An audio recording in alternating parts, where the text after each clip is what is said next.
හරි. මේකට සටහන් දෙන්නේ නැහැ. හොඳට බලාගෙන ඉන්න. පස්සේ ඔය කට්ටියන්ට YouTube එකේ පාරක් බලලා මෙයා කරගන්න පුළුවන් ඈ.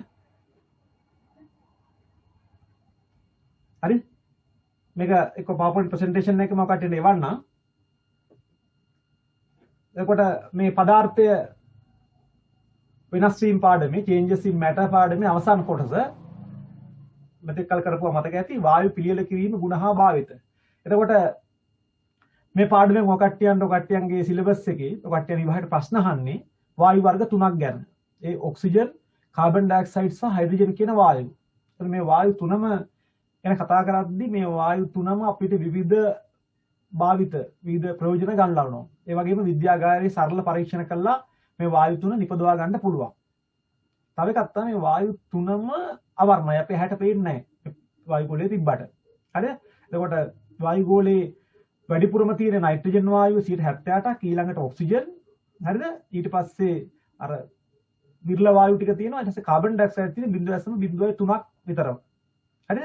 හයිඩ්‍රජන් ඊටාම සුළු ප්‍රමාණයක්. නමුත් ඒවයි ගන්න භාවිත බොහොමයක් තියෙනවා. එතකොට මේ වායු තුනම අවර්ණයි ගන්ධයක් නැහැ. ඕඩර්ලස්, කලර්ලස්. හරිද? එතකොට දැන් බලමු මේ වායු වල කතාව හයිඩ්‍රජන්, ඔක්සිජන්, කාබන් ඩයොක්සයිඩ් ගැන ඒ කතා ඒ සියලු දේවල් ටික හොඳට අහගෙන ඉන්න තමයි තියෙන්නේ. පස්සේ ඔය කට්ටිය ඒ අවශ්‍ය අටහන් ටික මෙයා කරගන්න පුළුවන්. එහෙනම් අපි පටන් ගමු. වායු පිළියෙල කිරීම ගුණ හා භාවිත පදාර්ථ වෙනස් වීම පාඩමේ තමයි 16 වෙනි පාඩමේ අවසන් කොටස.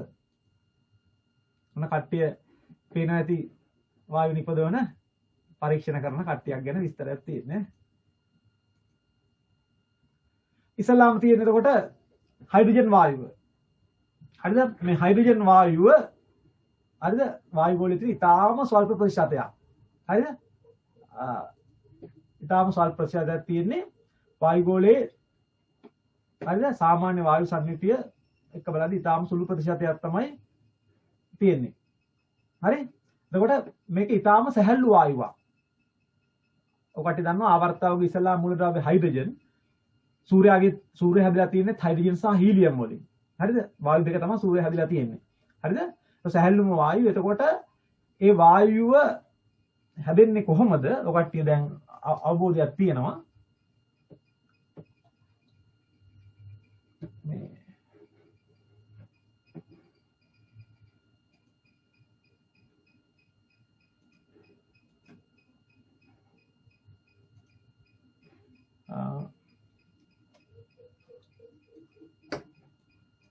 ඉන්නේ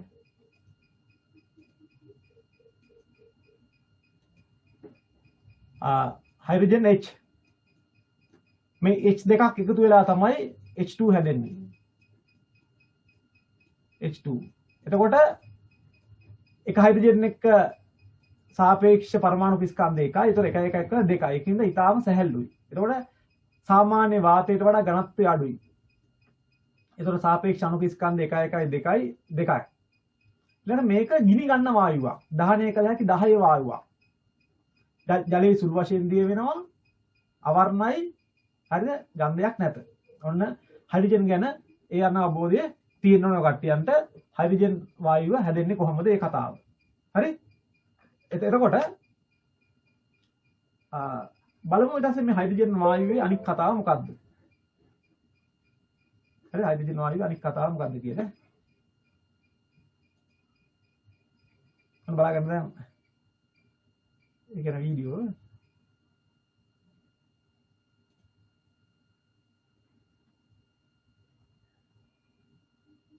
හයිඩ්‍රජන් ගැන තියෙන්නේ.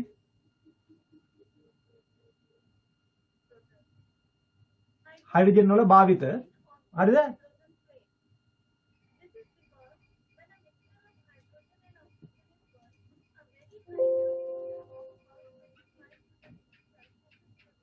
හයිඩ්‍රජන් වායුව ගන්නවා හයිඩ්‍රජන් දැල්ල නිපදවන්න.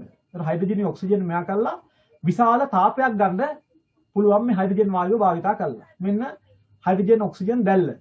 අධික තාපයක් එනවා. වෙල්ඩින් වල කරන්න හයිඩ්‍රජන් එක ගන්නවා. ඊට පස්සේ මොකක්ද තියෙන්නේ? හරිද? හයිඩ්‍රජන් භාවිතා කරනවා පොහොර හදන්න. ඇමෝනියා වායුව හයිඩ්‍රජන් ඔක්සිජන් සමග නයිට්‍රජන් සමග ප්‍රතික්‍රියා කළා හදන ඇමෝනියා වායුවෙන් අපිට විවිධ පොහොර වර්ග ඊට පස්සේ පුපුරන ද්‍රව්‍ය ඒව හදන්න ගන්නවා.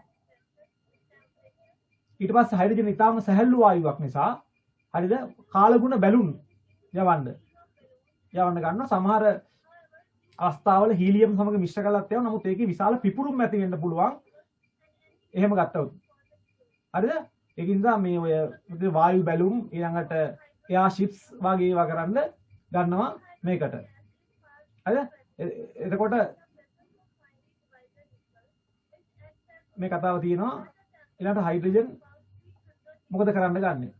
ඔය කට්ටිය දන්නවා පොල් තෙල් වලින් හයිඩ්‍රජන් යවපුවම මාගරින් හදන්න පුළුවන්. එහෙනම් vegetable oil hydrogen සමග මේකට ගන්න උත්ප්‍රේරකයක් නිකල් සෙල්සියස් 300 උෂ්ණත්වයේදී මේ vegetable ghee හරිද හදන්න ගන්නවා නැත්නම් මාගරින් නිෂ්පාදනය කරනවා කියලා ඔකට ලියුවොත් ඇති ඊට පස්සේ formation of synthetic petrol හරිද synthetic කෘත්‍රිම පෙට්‍රල් හදන්නත් ගන්නවා.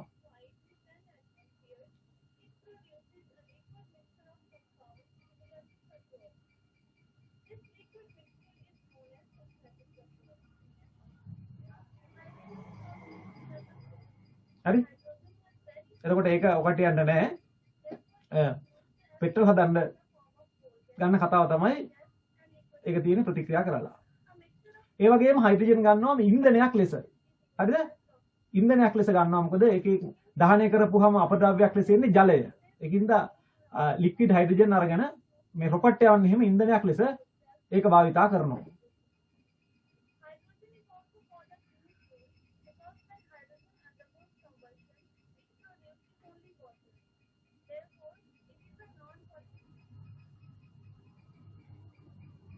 හරි දැන් ඔකට යන්න අවබෝධ වෙනවා අපාරක් මම සාමාන්‍යයෙන් පෙන්නන්නම්. ඊට කලින් විද්‍යාගාරයේ කොහොමද මේ හයිඩ්‍රජන් වායුව නිපදව ගන්න. එතකොට මම පස්සේ ප්‍රැක්ටිකල් එකක් පෙන්නන්නම්. එතකොට සින්කෝ මැග්නීසියම් හරිද? ලෝහ සින්කෝ මැග්නීසියම් එක සක්‍රියශීලී ඉහළින්ම නෙමෙයි ටිකක් පල්ලෙහාන් ඉන්න කට්ටිය. මොකද ඉහළින් ඉන්න කට්ටිය අධික හානිකර ලෙස ප්‍රතික්‍රියා හින්දා මැද ඉන්න සික් මැග්නීසියම් තනුක HCl හෝ තනුක සල්ෆියුරික් සමග ප්‍රතික්‍රියා කළා හයිඩ්‍රජන් වායුව නිපදවා ගන්න පුළුවන්. එතකොට සිංක් HCl සමග ඒක විස්ථාපන ප්‍රතික්‍රියාවක් Zn Cl2 හැදෙන්නේ. මේක ටයිප් කරත් මෙහෙම ආවට ඊට පස්සේ පිට වෙනවා හයිඩ්‍රජන් වායුව. ඒක සමීකරණ තුනට වෙන්න මේ දෙකක් දාලා තියෙන්නේ. මේක විතරක් නෙමෙයි සිංක් සමග සල්ෆියුරික් ගත්තත් හරිද? සිංක් සමග සල්ෆියුරික් ගත්තත් අපිට එනවා සිංක් සල්ෆේට් හැදෙනවා පිට වෙනවා හයිඩ්‍රජන් වායුව. හරි? එතකොට අන්න ඒ විදිහට මැග්නීසියම් ගත්තොත් මෙන්න මෙහෙම එනවා Mg ධන HCl ගමුකෝ. HCl සමග ප්‍රතික්‍රියා කළා එනවා Mg සංයුතාව දෙකින්ද මැග්නීසියම් එනවා Cl2 පිට වෙනවා හයිඩ්‍රජන් වායුව. ඊට ඔකට හයිඩ්‍රජන් නිපදවා ගන්න කොහොමද විද්‍යාගාරයේ ලෝහයකට හැම ලෝහයක්ම බෑ යට ඉන්න කොපර් පහලින් ඒවා හරියන්නේ නැහැ. සිංක් මැග්නීසියම් ඇලුමිනියම් එකට මේ තනුක HCl සල්ෆියුරික් අම්ලයක් දාලා ප්‍රතික්‍රියාවෙන් එනවා. ඒක විස්ථාපන ප්‍රතික්‍රියාවක්. ඒ ප්‍රතික්‍රියාවේ සමීකරණ ලියා ගන්න ඔය කට්ටියන්ට පුළුවන් වෙන්න ඕන. හරිද? එතකොට ඔන්න හයිඩ්‍රජන් වායුව නිපදවා ගන්නට කීවා. ඒකේ ගුණ ටික කීවා. අවර්ණයි ගඳක් සුවඳක් නැහැ සැහැල්ලු වායුවක්. හරිද? ඒ කතාව ටික ඊට පස්සේ ප්‍රයෝජන ටික මම කීවා එපාරක් කියනවා. එතකොට ඒක නිපදවා ගන්න උපාංගය තමයි මේ තියෙන්නේ. මොකක්ද තියෙන්නේ? හේතු ප්ලාස්කුවක් කරන් තියෙනවා. හේතු ප්ලාස්කුවට දාලා තියෙනවා සිංක් කැබලි. සිංක් කැබලි දාලා මේ පොරොප්පයක් තියෙනවා. පොරොප්පෙන් වහනවා. හැබැයි එක පැත්තකින් තියෙනවා දිග වැඩි අතිසල් පුණීලේ අනිත් පැත්තෙන් තියෙනවා විසර්ජන නලය. හරිද? ඊට පස්සේ දාලා මේක මෙයා කරනවා. මෙයා කරලා ඉවර වෙලා මේකට දානවා අණු හයිඩ්‍රොක්ලෝරික් අම්ලය. අණු හයිඩ්‍රොක්ලෝරික් අම්ලය දාද්දි මතක තියාගන්න මේ බටේ දිග වෙන්න ඕනේ. දිග වෙලා මේක වැහෙන්න ඕනේ. නැත්නම් වාතය මේකෙන් පිට වෙලා එකපාරට උල්ට ගහනවා අම්ලය. එතකොට ඇස් වලටත් වදින්න පුළුවන්. නේද? ඒ බටේ දිග තියෙන්න මේ බටේ කෙටි. මේ බටේ මේ ද්‍රවය තුල ගිල්ලයි තියෙන්න බෑ. හරි? මේ බටේ ද්‍රවය තුල ගිල්ල තියෙන්න බෑ මෙහෙම. එතකොට මේකේ සෑදෙන හයිඩ්‍රජන් වායුව මෙන්න මෙහෙම පිට වෙනවා. හරිද? මේක ප්‍රතික්‍රියාව සිදු වෙලා. දැන් කතාව මේ එක් කරන ක්‍රමය. මතක තියාගන්න වාතය එක් කරන ක්‍රම තුනක් ඔය කට්ටියන්ට බලා ගන්න පුළුවන්. එකක් තමයි මේ තියෙන ක්‍රමය. මේ තියෙන ක්‍රමය මොකද්ද වෙන්නේ? මේ මෙන්න මේ වායු සරාව අනිත් පැත්ත හරවලා තියෙන්නේ. මේක ඉස්සල්ලාම කරන්නේ ජලයේ පුරවලා අනිත් පැත්ත හරවනවා. හරවලා තමයි වාතය එවන්නේ. වාතය එවනකොට මොකද වෙන්නේ? වාතය යන්න ජලය අහකට යනවා. මේකේ අස්සේ තියෙන හිස් වලින් අහකට යනවා. එහෙනම් මේ ක්‍රමයට කියන්නේ අනිත් පැත්ත හරවලා තියෙනවා වතුර ටික අයින් වෙනවා. ඒකින්ද මේ එකතු කරන ක්‍රමය මතක තියාගන්න හයිඩ්‍රජන් එක් කරන්නේ ජලයේ යටිකුරු විස්ථාපන ක්‍රමය. මොකද්ද කියන්නේ ඒකට? ජලයේ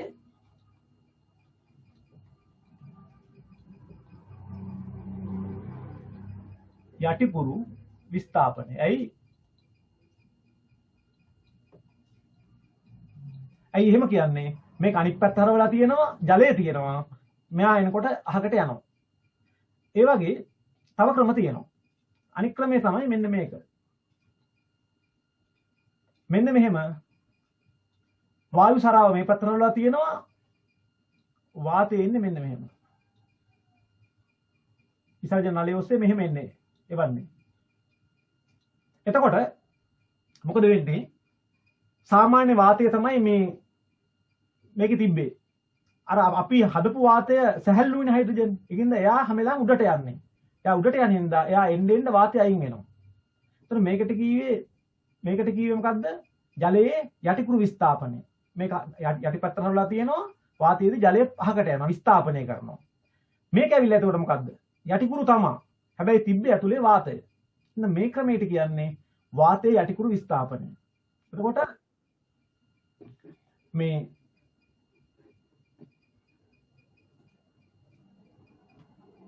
හයිඩ්‍රජන් එක් කරන්න ක්‍රම දෙකක් තියෙනවා. එකක් තමයි ජලයේ යටිකුරු විස්ථාපනය. මේක ඊට පස්සේ මේක ඇවිල්ලා වාතයේ යටිකුරු විස්ථාපනය. එතකොට මේ ක්‍රමෙන් වාතය එක් කරන්නේ ඇයි කියලා හෙව්වොත් හයිඩ්‍රජන් සැහැල්ලු උඩට යන හින්දා මේ ක්‍රමය එක් කරනවා. හැබැයි අපිට එක් වුණාද කියලා එකපාරට පේන්නේ නැහැ. පරීක්ෂණයක් කරලා බලන්න ඕන. ජලයේ ඊටා මද වශයෙන් දිය වෙන හින්දා අපිට ජලයේ යටිකුරු විස්ථාපනය පුළුවන්. ඒක වාතයේ යටිකුරු විස්ථාපනය ගන්නේ සැහැල්ලු හින්දා උඩට යන හින්දා. මේක ගන්නේ ජලයේ ඊටා මද වශයෙන් දිය වෙන හින්දා. එතකොට විද්‍යාගාරේ නිපදවන්නේ කොහොමද? විද්‍යාගාරේ එක් කරන්නේ කොහොමද? මේ තියෙන ඇටෝම් හදාගන්නේ කොහොමද කියන අවබෝධයක් තියෙන්න ඕන. ඊට පස්සේ වාතයේ ගුණ, ඊට පස්සේ අපි වාතයේ භාවිතා කරන ක්‍රම කීවා. අය පාරක් පුළුවන් ඒ කියන්නේ.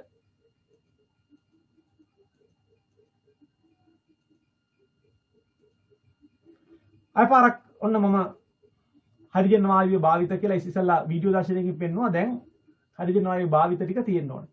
මම කියවා රොකට් ඉන්ධනයක් ලෙස හයිඩ්‍රජන් එතකොට ඔක්සිජන් සමග දහනය වෙලා අධික ශක්තියක් පිට කරනවා. හැබැයි අපද්‍රව්‍යයක් ලෙස පිට කරන්නේ මොකද්ද? ජලය. ඒකින්ද පරිසර හිතකාමී ඉන්ධනයක් තමයි ලෙස ගන්න. හැබැයි ගණන්. හරිද? මේ ගන්නේ ජලයේ විදුලි විච්ඡේදනය කළා තමයි හයිඩ්‍රජන් වායුව ගන්න. දැන් ශාක තෙල් වලින් මාගරින් නිපදවීම. අරකෙත් තිබ්බා. එතකොට පොල් තෙල් ඔය අපි කන්නේ ඇස්ට්‍රාමාජිනින් කියන හැම පොල් තෙල් වලට හයිඩ්‍රජන් වායුව යවනවා නිකල් උත්ප්‍රේරකයක්. අපි ලබන ඉරිදා පන්තියේ තියෙන්නේ ලබන ඉරිදා පන්තියේදී කතා කරන ප්‍රතික්‍රියාශීලතාවය. ලබන බදා දැන අයිකලිම ඉරිදා තියෙන්නේ. හරිද? එතකොට 31 පටන් ගන්නවා හෝල් ග්ලාස්. එතකොට පොල් තෙල් වලින් නිකල් උත්ප්‍රේරක යටතේ සෙල්සියස් 300 උෂ්ණත්වයේදී හයිඩ්‍රජන් යවපුවම ශාක තෙල් වලින් මාගරින් නිපදවා ගන්න පුළුවන්. ඊළඟට නයිට්‍රජන් වායුව සමග ප්‍රතික්‍රියා කළා මොකද ඇමෝනියා වායුව හදනවා. ඇමෝනියා කියන්නේ ශීතකාරක වායුව ලෙස ගන්නවා ශීතකරණ වලට. ඒ වගේම මේකෙන් පොහොර වර්ග හදන්න. හරිද? ඇමෝනියම් මඩංගු පොහොර වර්ග හදන්න උපකාරී වෙනවා. එතකොට කියන්නේ පොහොර ඉපදවන ඇමෝනියා වායුව හදන්න ගන්නවා. ඒකට කියන්නේ හේබර් ක්‍රමය. හරිද? ඒ හදන උසස් පෙළ කියන්නේ හේබර් ක්‍රමය. ඇමෝනියා යූරියා වැනි පොහොර නිපදවීමට භාවිතා කරේ. ඊළඟට සමහර කාබන් අඩංගු සංයෝගවල හරිද? ඒ අයින් කළා ලෝහ නිස්සාරණයට එහෙම මේක භාවිතා කරන්න ගන්නවා. මීට අමතරව මෙතන නැතිවක් තමයි මොකද කාලගුණ බැලුම්. හරිද? කාලගුණ බැලුම් වලට හයිඩ්‍රජන් වායුව භාවිතා කරනවා. මම ඉස්සලා වීඩියෝ එකෙත් අර බැලුම් ටිකක් යවලා පෙන්නුවේ ඒකයි. ඔය භාවිතා කීපයක් මම තියාගන්න ඕනේ. දැන් හයිඩ්‍රජන් වායුවක් පේන්නේ නැහැ. අවර්ණයි ගඳක් නැහැ. කලර්ලස් and odorless නේ. ඒක නිසා විද්‍යාගාරයේදී හරි ප්‍රසිද්ධ පරීක්ෂණයක් මේක කල් අපි කරපු වීඩියෝ වල හැම එකකම පෙන්නුවා එන සුපුරුදු පොප් ශබ්දේ. පේන්නේ නැති හයිඩ්‍රජන් වායු හඳුනාගන්නේ පොප් ශබ්දේ. එතකොට මේ වායු වර්ග තුන සඳහාම ගන්නවා අපි පුලිඟු කීරා. පුලිඟු කීරා කියන්නේ වේලිච්ච පොලිරටයක් වායු එකක්. හරිද? වේලිච්ච ලී කෝට්ටා. ඒක දැල්ල නිවෙනවද දැල් වෙනවද අන්නේ කාරණා වලින් මේ වායු වර්ග තුනම පුලිඟු කීරකින් හොයාගන්න පුළුවන්. හැබැයි මේ පරීක්ෂණ විධි ක්‍රමවේදය වෙනස්. බලමු දැන් මොකද්ද මේක කියලා. මේකට ගන්න ඕනේ ಜಾති මැග්නීසියම් පටි ගන්න ඕනේ. මැග්නීසියම් රිබන්, හයිඩ්‍රොක්ලෝරික් ඇසිඩ් එක, ටෙස්ට් ටියුබ් එකක්, හරිද? පුලින් පුරක් බන්සන් දැල්ලක් ඕන වෙනවා. දැන් ඔන්න තියෙනවා මැග්නීසියම් පටි කෑලි. මේ තියෙන්නේ තනුක හයිඩ්‍රොක්ලෝරික් අම්ලය HCl. හරි? දැන් පරීක්ෂණ නලයකට ටෙස්ට් ටියුබ් එකකට ඔන්න දැන් දානවා තනුක හයිඩ්‍රොක්ලෝරික් අම්ලය. හරිද? තනුක හයිඩ්‍රොක්ලෝරික් අම්ලය දාලා මේ අපි ප්‍රැක්ටිකල් පන්ති වලම කරන්න ඕනේ මේක බලපුවම ඔකට පන්තියේ ඉන්නවා තමයි. හරිද? ඔන්න බන්සන් දැල්ල දැල්ලනවා. ඔන්න හොඳට දහණේ වෙද්දී අතස අවර්ණ දැල්ලක් පේන්නෙත් නැහැ. අවර්ණ දැල්ල. ඔක කරවලල්ල කරකවල අපිට ඔක්සිජන් අඩු කරොත් තමයි කහ දැල්ලක් එන්නේ. හරිද? දැන් යාන්තම් පේනවා. දැන් මේකට දානවා මැග්නීසියම් පටි කැබලි. හරිද? ඔන්න අපි හැන්ඩල් එකක් හයි කරගන්න ඕනේ. දැන් එතකොට මැග්නීසියම් පටිය දිය වෙලා මෙයා වෙනවා. අත වශයෙන් මේක නිකනුත් වෙනවා ප්‍රතික්‍රියාශීලතාවය වැඩි කරන්න පොඩ්ඩක් අපි රත් කරනවා. හරිද? නැත්නම් රත් කරන්න අවශ්‍ය නැහැ. දැන් අපි පුලින් කීරක් ඒවත් පොලිරටයක් පත්තු කරලා දැල්ල අපෝ දැක සද්දයක් ආවා. අය පාරක් බලන්න. අන්න. ඒ සද්දය ඇහෙන්නේ පොප් කියලා. හරිද? අය පාරක් බලන්න. එහෙනම් හයිඩ්‍රජන් වායුව හඳුනාගන්නේ මොකද්ද? හයිඩ්‍රජන් වායු නලයක් කටාසලට දැල් වෙන පුලින් කීරක් ලං කරපුවාම පොප් සද්දයක් එනවා. අන්න පොප් සවුන්ඩ්. ඒක දහණිය වෙනකොට ඒක ඒ නලයේ කටලන් එන සද්දේ තමයි පොප් සවුන්ඩ් එක එනවා ඈ. එතකොට දැන් හයිඩ්‍රජන් වායුව ගැන අවබෝධයක් තියෙනවා. යම් කිසි ලෝහයක් ඔක්සිජන් වායුව ගැන බලමු.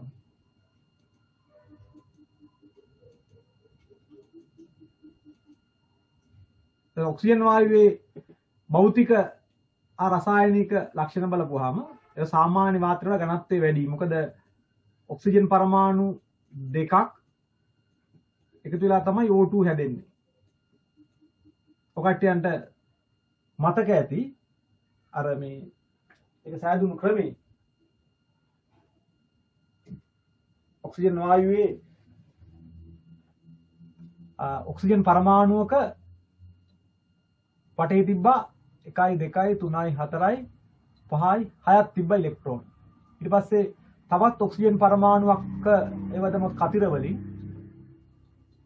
එහෙම ඊට පස්සේ මේ දෙක සහසම්මුජ බන්ධන වලින් බැඳෙන ඉලෙක්ට්‍රෝන දෙක ගන්න හවුලේ තියාගෙන මතක ඇති මේ දෙකයි මෙහෙම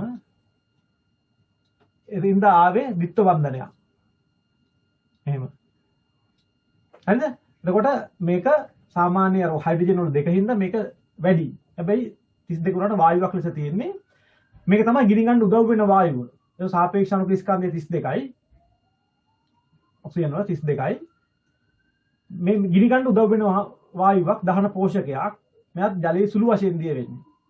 හරි ජලයේ දිය වෙලා තියෙන තමයි මාළුන්ට එහෙම උෂ්ම ගන්න පුළුවන් වෙන්නේ. දිය වුණ නැත්නම් මාළුන්ට ජීවත් වෙන්න බෑ. මේකත් අර වගේම අවර්ණයි ගන්ධයක් නැහැ. හරිද? බලමු මේකේ විස්තර. ඔන්න ඔක්සිජන් වායුව කට්ටිය දැනගන්න ඕනේ. භෞතික හා රසායනික ලක්ෂණ.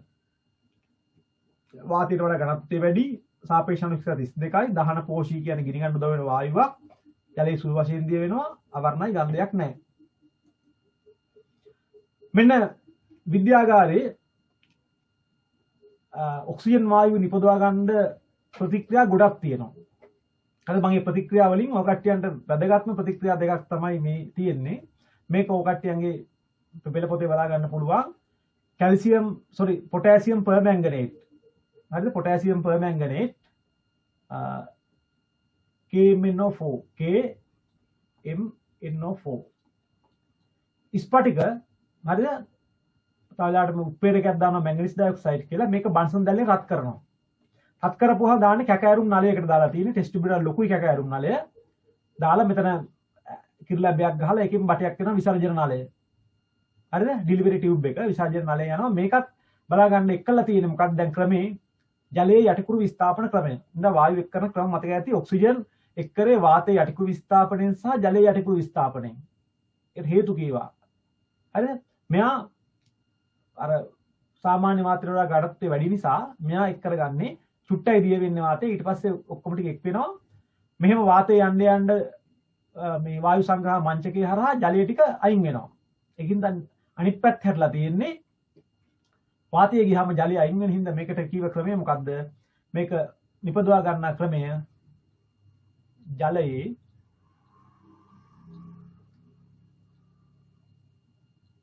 යටිකුරු විස්ථාපනය. ජලයේ යටිකුරු විස්ථාපනය තමයි මේක එක් කරගන්න ක්‍රමය. විභාගයට මුගක් අහලා තියෙන ප්‍රශ්නවල වායු කියන්නේ වෙනම කෑල්ලක්. ඉතින් විවිධ ක්‍රම වලින් පස්සේ ප්‍රශ්න කරද්දී බලන්න මම ටියුටර් දීලත් ඇති. වායු වෙනම ප්‍රශ්න අහනවා. හැබැයි තනිකර ප්‍රශ්නයක් නෙමෙයි මුගක් වෙලාවට කලවම් කරලා අහන්නේ. එතකොට මෙතන තියෙන වාතය පේන්නේ වාතය ඉක්ුණා කියලා බලාගන්නේ වතුර පල්ලෙහාට යනවා. හරිද? එතකොට මෙහිදී වෙන ප්‍රතික්‍රියාව ගැන දැනගන්න ඕනේ. එතකොට ප්‍රතික්‍රියාවේදී වෙන්නේ මොකද්ද? මෙන්න මෙහෙම එකක්. හරි? KMnO4 නේ. KMnO4 potassium පර්මැංගනේට්. හරිද? පොටෑසියම් පර්මැංගනේට් රත් කරපුවාම එතකොට මේක වෙන්නේ වියෝජන ප්‍රතික්‍රියාවක්. වෙනවා මොකද්ද? පොටෑසියම් මැංගනේට් හදනවා K2MnO4.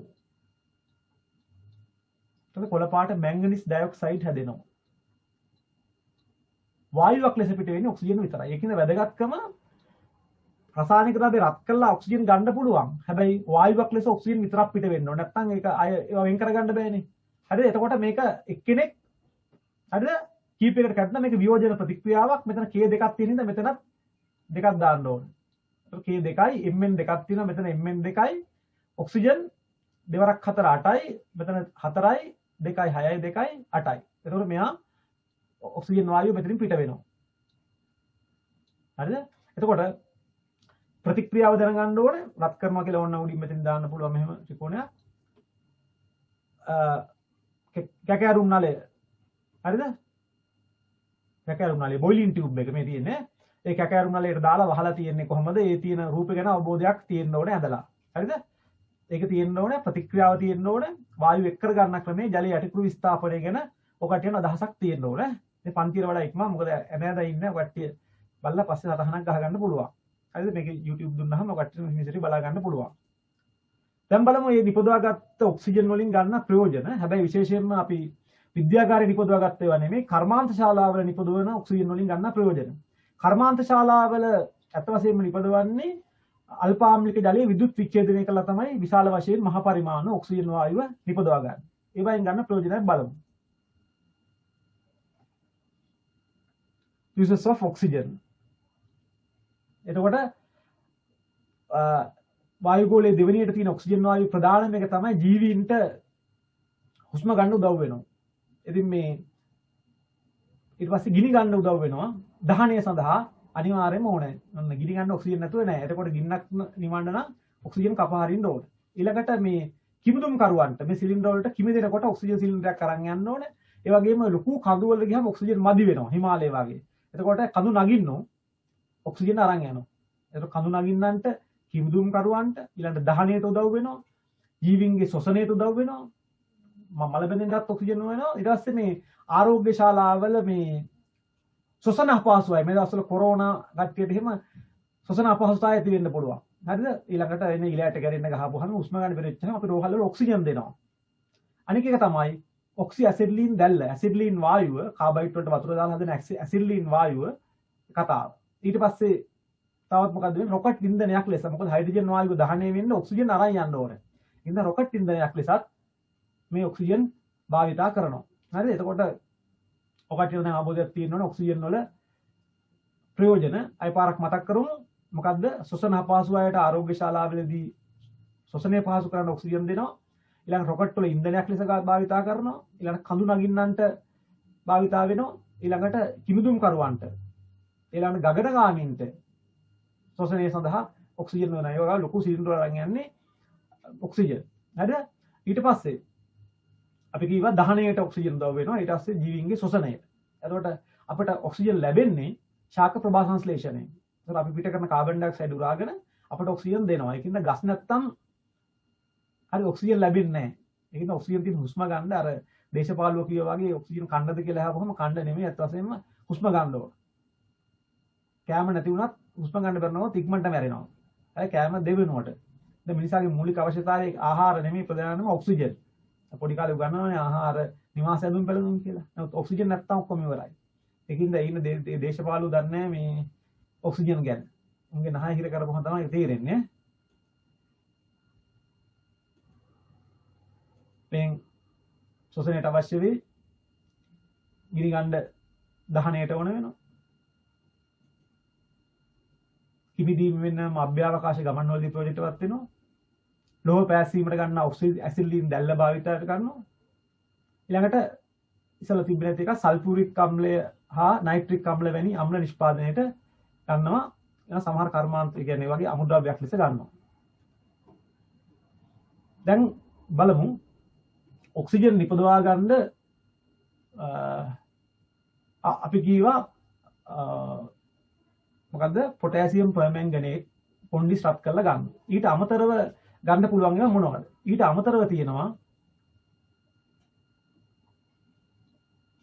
KNO3 potassium nitrate. මේ පොටෑසියම් නයිට්‍රේට් රත් කරපුවාමත් ඔක්සිජන් එනවා. KNO2 පොටෑසියම් නයිට්‍රයිඩ් දන ඔක්සිජන්. පොටෑසියම් නයිට්‍රයිඩ් දන ඔක්සිජන්. එතකොට වෙඩිලුණු කියන පොටෑසියම් නයිට්‍රේට් රත් කරලත් වියෝජනයෙන්ුත් ඔක්සිජන් වායුව ගන්න පුළුවන්. හරිද? ඊට අමතරව පොටෑසියම් ක්ලෝරේට් ClO3 ක්ලෝරේට් අල්ටයර්න් එනවා අංගිස්සට මුල්රාවේ 3ක් එනකොට. මෙයා දහනය කරපුවාම ඒ දහනය කියන්නේ වියෝජනය කරපුවාම පොටෑසියම් ක්ලෝරයිඩ් ධන ඔක්සිජන් වායුව එනවා. හරිද? මෙයාට 3ක් දානවා. මෙයාට 2ක් දානවා. ඒතර K2 නම් 2ක් දානවා. එතකොට මෙයක් ගන්නවා. එතකොට ඔක්සිජන් නිපදවා ගන්න රසායන ද්‍රව්‍ය KMnO4 පත් කරලා ගත්තා. පොටෑසියම් නයිට්‍රේට් පුළුවන් පොටෑසියම් ක්ලෝරේට්. තා ගොඩක් තියෙනවා. ඊට අමතරව අපිට දියරයක් ලෙස ගන්න එකක් තියෙනවා. ඒක විද්‍යාගාරේ කළු පාට දුමුරු පාට බෝතල් වල දාලා තියෙන්නේ. මොකද ආලෝකය වැටිච්චාම ආලෝකයේදී පව මේක වියෝජනය වෙනවා. මොකද්ද මේ જાතිය? Hydrogen peroxide H2O2. ඔය කට්ටිය තුවාල වලට දාන කිසිබීජ නාශකයක් ලෙස ගන්නවා. සමහර කට තනුක් කරලා කට හොදන්නත් ගන්නවා. ඉතින් මේ හයිඩ්‍රජන් පෙරොක්සයිඩ් ඉක්මනට වියෝජනය වෙනවා. වියෝජනය වෙලා හැදෙන්නේ ජලය. ඒකින්ද මේ කට්ටිය ඔය කට්ටිය තැම්පත් කරද්දී මේක සුදු පාට බෝතල් වල දාන්න එපා. එතකොට නිකන් වතුර බවට පත් වෙනවා. එතකොට මේ හයිඩ්‍රජන් පෙරොක්සයිඩ් වියෝජනයේදී මොකද වෙන්නේ? ජලයයි ඔක්සිජනුයි ලැබෙනවා. දැන් මෙතන ඔක්සිජන් හයිඩ්‍රජන් දෙක ගානේ තියෙනවා. එතකොට සුලිත කරන්නේ මෙහෙමයි. මොකද මෙතන 1යි මේකයි 3යිනේ. දැන් මෙතන දෙකක් දානවා. දැන් දෙකක් දානවා. ඒ වියෝජන ප්‍රතික්‍රියාවක් හයිඩ්‍රජන් 4යි 4යි ඔක්සිජන් 4යි 2යි 2යි 4යි. ඉතින් විද්‍යාගාරය තුල කොහොමද හයිඩ්‍රජන් පෙරොක්සයිඩ් භාවිතා කරලා මේක කරගන්නේ? එතකොට මේක හත් කරන්නේ නැතුව අපි ඊළඟ පාඩේ ප්‍රතික්‍රියා ශීඝ්‍රතාවයේදී උගන්වනවා. ප්‍රතික්‍රියා ශීඝ්‍රතාවයේදී අපි ඒක කියලා දෙනවා. කොහොමද රත් කරන්නේ නැතුව මේක කරගන්න පුළුවන්? මේකට දානවා මැංගනීස් ඩයොක්සයිඩ්. ඒකට ප්‍රතික්‍රියාවට ඍජුවම සහභාගී වෙන්න තින්දා ප්‍රතික්‍රියාවේ වේගය වැඩි කරන මේවට කියන උත්ප්‍රේරක කැටලිස්ට් කියලා. එතකොට ඒක දාන්නේ ඊතලයේ උඩින්. එතකොට හයිඩ්‍රජන් පෙරොක්සයිඩ් මෙහෙම උත්ප්‍රේරකයක් උදාගෙන හරිද? හයිඩ්‍රජන් පෙරොක්සයිඩ් උත්ප්‍රේරකයක් මගින් වියෝජනය කරපුවහම ඔක්සිජන් වායුව නිපදවා ගන්න ආකාරය ඔකට කියන්නේ මේ වීඩියෝවෙන් බලා ගන්න පුළුවන්.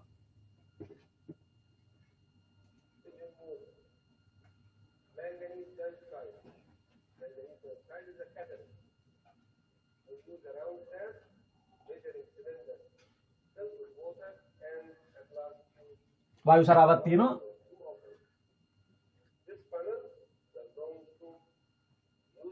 තිසල් පුනේලයක් තියෙනවා.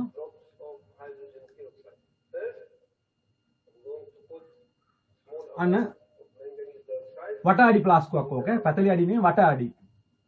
රවුන්ඩ් බොටල් ප්ලාස් එකක්. ඔන්න ඒකට මැංගනීස් ඩයොක්සයිඩ් දානවා ඉස්සල්ලා උත්ප්‍රේරකයක්. දැන් මේ අවුරුද්දකට දෙකකට කලින් හොඳ රචනා ප්‍රශ්නයක් ඕකේ දාලා තිබ්බ. ඉපදවන වායුව මොකද්ද කියලා හයිඩ්‍රජන් පෙරොක්සයිඩ් එකකින් අහුවා. ඉන්න හොඳ අවබෝධයක් තියෙන්න ඕනේ මොකද කියලා. ඊට පස්සේ ඔන්න පොරොප් එකකින් වහනවා.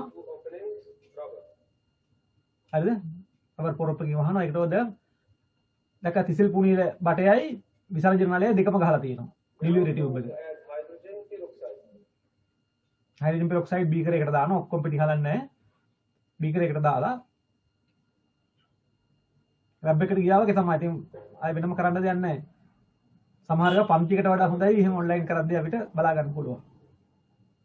දැන් ජලයේ යටිකුරු විස්ථාපනයෙන් තමයි එක් කරන්න යන්නේ. ඔන්න දැන් මොකද වෙන්නේ කියලා යට බලා ගන්න කියලා කියන්නේ. නෝ දාපුවම හයිඩ්‍රජන් පෙරොක්සයිඩ් වියෝජනය වෙනවා.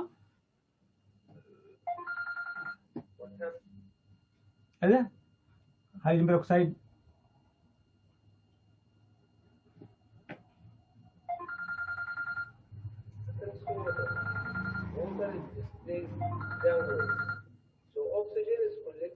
අන්න දැක්කද ඔක්සිජන් ඩවුන්වර්ඩ් ඩිස්ප්ලේස්මන්ට්. ඩවුන්වර්ඩ් ඩිස්ප්ලේස්මන්ට් කියන්නේ මේ ජලයේ යටිකුරු විස්ථාපනය. ටිකක් වාතය දිය වෙනවා. වාතයේ ජලයේ දැන් ඔන්න එකතු වෙනවා. ඔන්න දැන් ඒ කුණ වාතය ටක් ගාලා අඩිය වහලා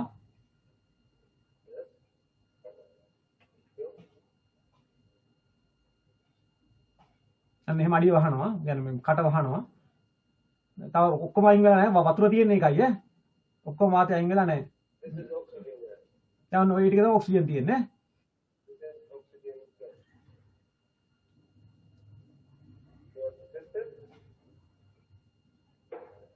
දැන් ඔක්සිජන් ටික උඩට ආවා.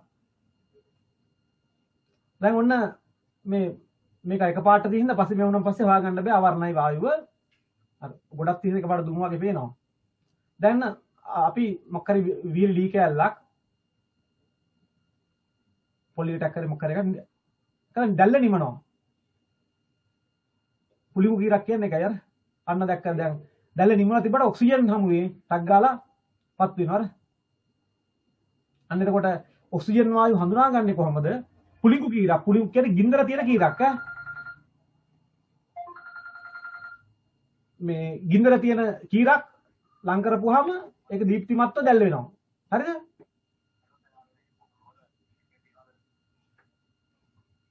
මේ ඒකින්ද මේ මෙහෙමයි වෙන්නේ ඒක.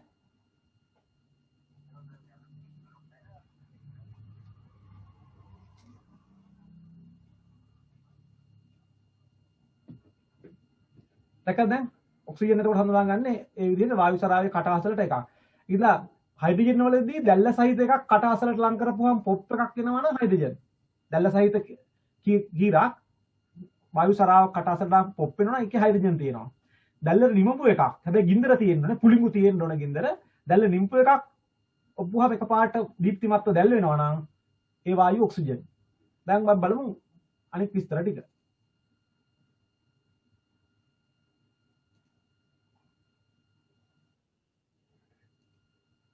බලමු කාබන් ඩයොක්සයිඩ් ගැන කතාව.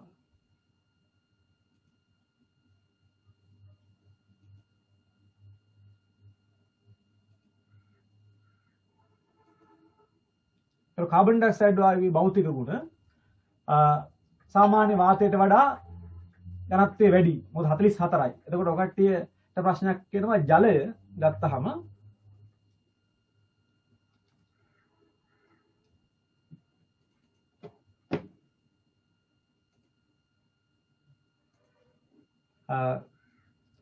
ජලය ගත්තහම H2O. ඒකේ එන්නේ 2.16යි 18ක් දෙන්නේ. හැබැයි කාබන් ඩයොක්සයිඩ් වල තියෙන 44ක්. ඒක එයා වායුවක්. ජලය 18ක් වෙලා එයා ද්‍රවයක් ලෙස තියෙන්නේ කොහොමද? ඒකට හේතුව ඔකට ඉගෙනගෙන ඇති ජලය හැදිලා තියෙන්නේ මෙහෙමනේ. මෙතන ආවා හරිද කුඩා ධන මෙව්වා හරිද කුඩා ඍණ ආවා මෙතන ධන ආවා ඩෙල්ටා ඍණ ඊට පස්සේ මේකට මොකද උනේ ඊළඟ එක්කෙනා එක්ක හයිඩ්‍රජන් බන්ධන වලින් බැඳුන හින්දා ජලයේ ද්‍රව අවස්ථාවටපත් වුණා.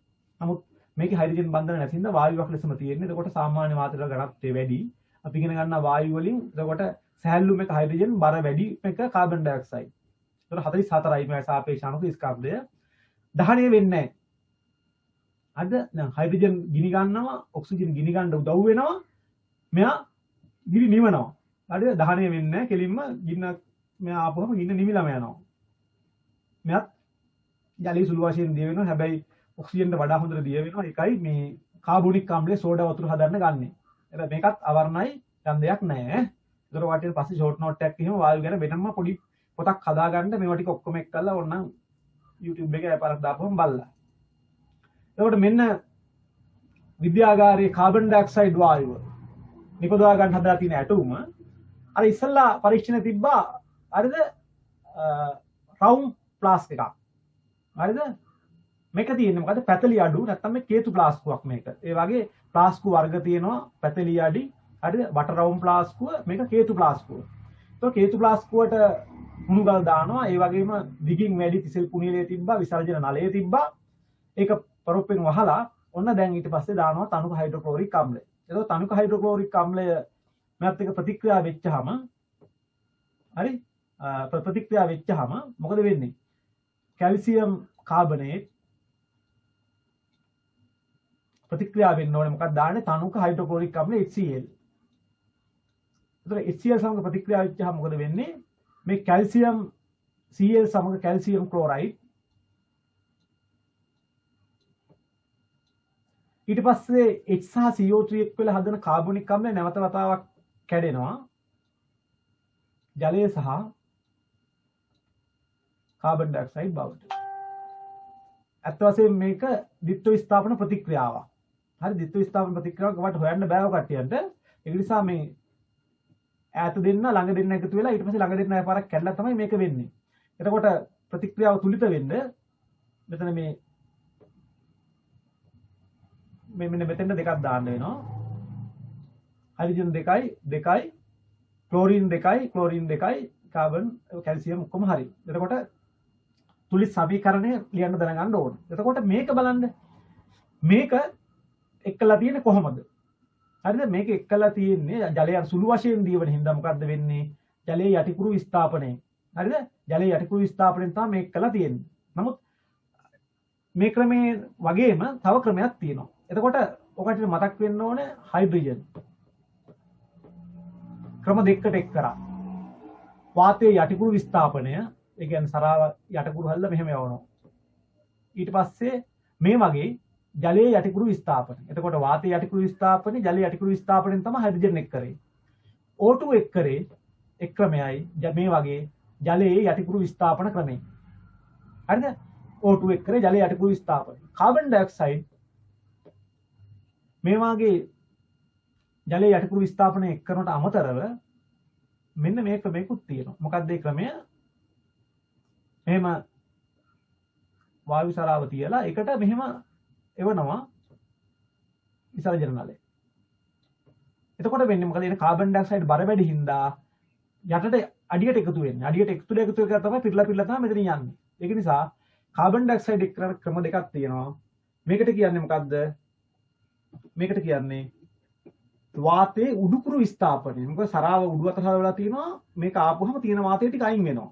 විස්ථාපනය කියන්නේ අයින් කරනවා, පන්නනවා. එඳා කාබන් ඩයොක්සයිඩ් එක් කරනවා මොන ක්‍රමෙන්ද? වාතයේ උඩුකුරු විස්ථාපනයෙන් සහ ජලයේ යටිකුරු විස්ථාපනය. එතකොට ඒ ටික වෙනම ලියන්න ඕනේ. වායු එක් කරන ක්‍රමය මොකද්ද? හරිද? වායු එක් කරන ක්‍රමේ මොකද්ද? ඒ වගේම ඒකට දාන ඇටෝම් හදන්නේ කොහොමද? සිදුවන ප්‍රතික්‍රියාව මොකක්ද කියන අවබෝධය හැම වායුවක් ගැනම කට්ටියට තියෙන්න ඕන. මේ තියෙන්නේ මොකද්ද? වාතයේ උඩුකුරු විස්ථාපනය සඳහා අදාළ රූපේ. හරි? එතකොට වාතයේ උඩුකුරු විස්ථාපනය, ජලයේ යටිකුරු විස්ථාපනය දෙකම පුළුවන් කාබන් ඩයොක්සයිඩ් වලට. ඒකින්ද ඒ වායු එක් කරන ක්‍රම තුනක් එතකොට මත තියෙන මේ මොකද්ද? උඩු අතට හරවලා තියෙනවා ආපුවම වාතය අයින් වෙනවා. වාතයේ උඩුකුරු විස්ථාපනය. මේක අනිත් පැත්තේ හැරෙව්වොත් වාතයේ යටිකුරු විස්ථාපනය. ඊළඟට ජලයේ වතුර පුරවලා ජලයේ අඩංගු සරාවකට වතුර පුරවලා වාතය යවලා ජලයේ පන්නන එක ජලයේ යටිකුරු විස්ථාපනය. කාබන් ඩයොක්සයිඩ් ගිනි ගන්න නැති හින්දා අපිට පුළුවන් කාබන් ඩයොක්සයිඩ් වලින් ගිනි නිවන උපකරණ හදන්න. හරිද? ඊට පස්සේ කාබොනික් අම්ලය ජලයේ දිය කළා සෝඩා වතුර කියන්නේ. ඔය කට්ටිය බොන්නේ සෝඩා වතුර හදන්න ගන්නවා කාබන් ඩයොක්සයිඩ්. ඔය මුඩි අරපුවාම පිට වෙන්නේ සිසිල් බීම වල කාබන් ඩයොක්සයිඩ් වියෝජනය වෙලා තමයි පිට වෙන්නේ. මේක ආම්ලිකයි ඈ. රසායනික ගුණයක් ලෙස කාබන් ඩයොක්සයිඩ් ජලයේ දීච්චාම ආම්ලිකයි. හරිද? ඊට පස්සේ මේක මේ සිසිල්න කාරකයක් බවට පත් කරන්න පුළුවන්. ඊට පස්සේ මේක කාබන් ඩයොක්සයිඩ් අධික සීතල කරපුවාම වියලි අයිස් බවට පත් වෙනවා.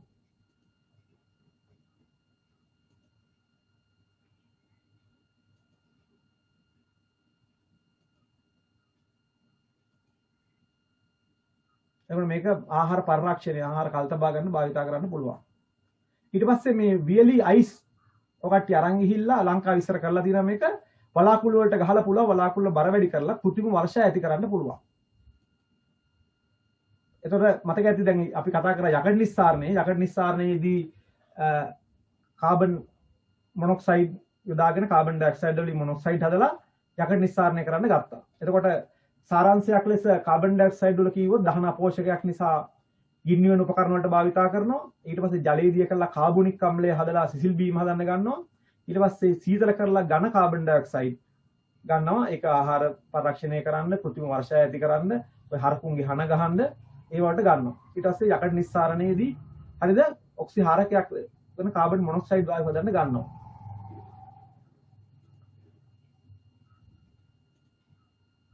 දැන් බලමු තව කතාවක්.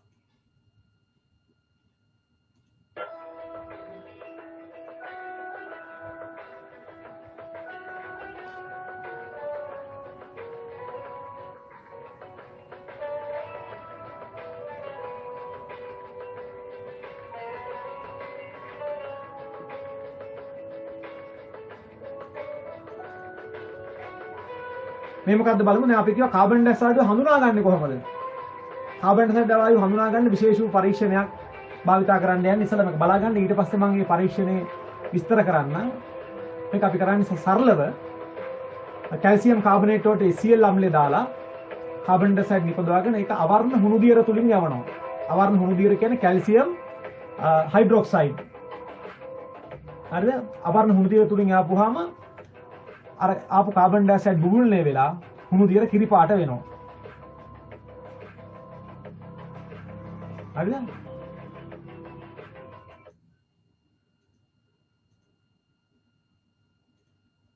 Uses of carbon dioxide. Carbon dioxide is used in the preparation of aerated drinks such as soda water, beer, and so on. When carbon dioxide is cooled at about minus 78 degrees centigrade, it turns into ice or dry ice. And really ice. Dry ice is used for refrigeration and preservation of food. Plants in photosynthesis. එතකොට ශාක ප්‍රභා සංශ්ලේෂණයේදී හරිද? Carbon dioxide උරා ගන්නවා. Trapping solar energy. ඒ ස්වභාවික ලෝකේ carbon dioxide උරා ගන්න තියෙන එකම දේ තමයි ගස් ඈ. ගස් තිබ්බේ නැත්නම් කාබන් ඩයොක්සයිඩ් වැඩි වෙලා හරිතාගාර ආචරණය එනවා. Since animals depend on plants. එතකොට සෑම ජීවියෙක්ම ශාක මත යැපෙන්නේ. එතකොට මේ ශාක මත යැපෙන්න ඒ කට්ටිය ආහාර හදනවා. ආහාර හදන්න අනිවාර්යයෙන්ම කාබන් ඩයොක්සයිඩ් ඕනේ. ඒක ස්වභාවික භාවිතයක්. මෙන්න ජලය සමග එකතු වෙලා ආලෝකයේ හරිත ප්‍රධානමේ ග්ලූකෝස් හදලා ඔක්සිජන් පිට කරනවා. මෙන්න ගිරිනිවන උපකරණ සඳහා ෆයර් එක්ස්ටින්ග්විෂර්ස් සඳහා ගන්නවා කාබන් ඩයොක්සයිඩ්. අධික වේගයෙන් කාබන් ඩයොක්සයිඩ් මෙයා කරන ප්‍රතික්‍රියාවකින් එන්නේ.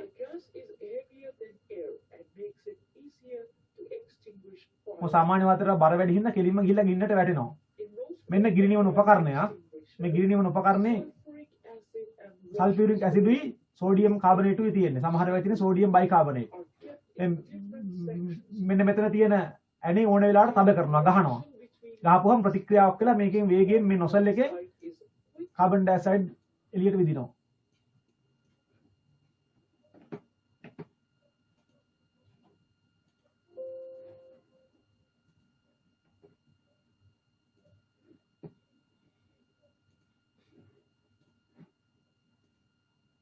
ඔය කට්ටියට දැන් මේ කොටස ඉවරයි. දැන් ඔය කාබන් ඩයොක්සයිඩ් ගැන සාරාංශයක් කියන්න ඕනේ පොඩ්ඩක්. ඒතකොට කාබන් ඩයොක්සයිඩ් නිපදවා ගන්නේ කැල්සියම් කාබනේට් වියෝජනය කරපුවමත් කැල්සියම් ඔක්සයිඩ් දන කාබන් ඩයොක්සයිඩ් එනවා. මේ විද්‍යාගාරයේදී අපි කොහොමද මේ කාබන් ඩයොක්සයිඩ් වායුව නිපදවා ගන්නේ? කැල්සියම් කාබනේට් අඩංගු සංයෝගයක්. බිත්තර කටු, සිප්පි කටු, හුණු ගල් වයකට තණු අම්ලයක් දානවා HCl.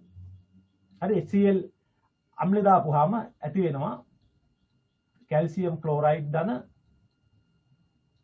ජලයේ දන කාබන් ඩයොක්සයිඩ්.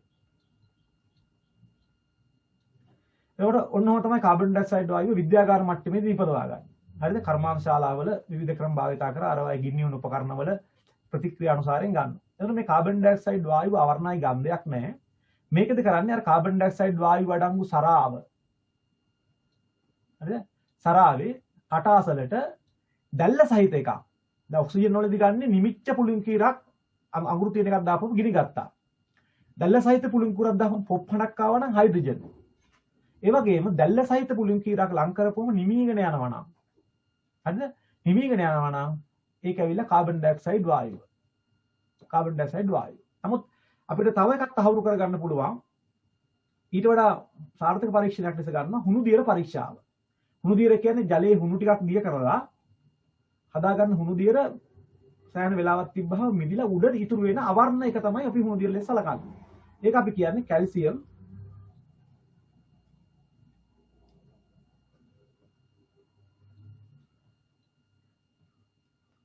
හයිඩ්‍රොක්සයිඩ්. මොකද කියන්නේ කැල්සියම් හයිඩ්‍රොක්සයිඩ්. මෙන්න මේ කැල්සියම් හයිඩ්‍රොක්සයිඩ් වලට කාබන් ඩයොක්සයිඩ් යාපුවාම සෑදෙනවා වතුරේ කැල්සියම් කාබනේට්. ජලය හැදෙනවා. මෙන්න මේ කැල්සියම් කාබනේට් හැදිච්චාම ඒක දිය වෙන්නේ නැති නිසා අපිට කිරි පාටට පේනවා. ඒ නිසා අවර්ණ හුණු දියර මේක අවර්ණයි අර හුණු දියර මෙයා කරලා එන කිරි පාට එක නෙමෙයි මිදුරෙන් පස්සේ ගන්න අවර්ණ එක. ඒක 60 පිට නැති හුණු අංශු තියෙනවා. කාබන් ඩයොක්සයිඩ් යාපුවාම අවර්ණ හුණු දියර කිරි පාට වෙනවා. ඒක කියන්නේ කිරි පාට කියලා. තව වැදගත්කමක් තියෙනවා. තවදුරටත් යවුවොත් එහෙම මේ කාබන් ඩයොක්සයිඩ් සමග ප්‍රතික්‍රියා කළා කැල්සියම් බයිකාබනේට් හදනවා. කැල්සියම් බයිකාබනේට් හදපුවාම නැවත මේක අවර්ණ වෙනවා. ඒක වැදගත්කම ඒක දිගට හැවුවොත් කිරි පාට වෙනවා. ඊට තවදුරටත් යවුව විට අවර්ණ වෙන තමයි හොඳ මේක. අපි සාමාන්‍යයෙන් කියන්නේ හුණු දිය තුලින් ආපුවම කිරි පාට නම් කාබන් ඩයොක්සයිඩ්. ඒක නිසා දැන් ඔයාලට තේරෙනවා මේ පාඩමේ වැදගත්ම එකක් විභාගයේ ප්‍රශ්න අහන එකක් තමයි මොකද්ද? වායු ගැන. එතකොට වායු ගැන